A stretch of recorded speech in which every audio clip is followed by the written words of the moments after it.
Та бүхэндээ хонхорд байрлалтай 3500 м2 талбайтай төв замын одоо яг хажууд байрлалтай. Энэ миний хуруу зааж үзүүт төв зам байрлаж байгаа. Яг төв замын хажууд байрлалтай.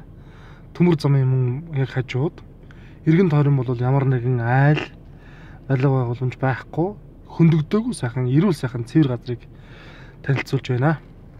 За тэгээд баруун тишээга Баян зүрхийн товчоо, зүүн тишээга хонхортой бол хил залгаа ийм газар байгаа. За ерөнхий дур зургийн та бүхэнд дэлгэрэнгүй харуулъя.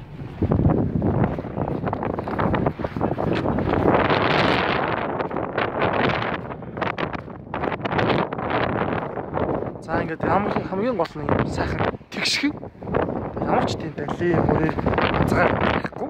Тэгээ яг замын хажууд. Урд тал руу бол ингээд сайхан төмөр зам байна.